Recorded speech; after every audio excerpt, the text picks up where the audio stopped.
ایک گاؤں میں فاطمہ نامی نیک اور پرہیزگار عورت رہتی تھی۔ وہ اللہ کی عبادت میں ہمیشہ مشغول رہتی اور غریبوں کی مدد کرتی۔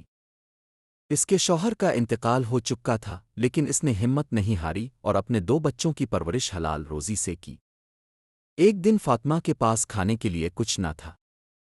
اس نے صبر کیا اور اللہ سے دعا کی۔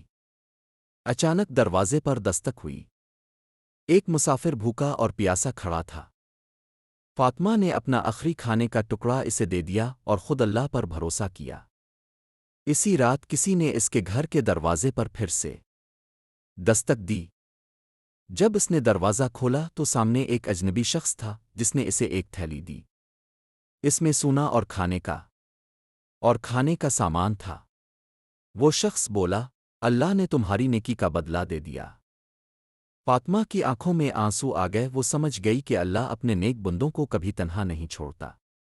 یہ کہانی ہمیں سکھاتی ہے کہ اگر ہم دوسروں کی مدد کریں اور اللہ پر بھروسہ رکھیں تو وہ ہمارے لیے بہترین رزق کا انتظام کرتا ہے۔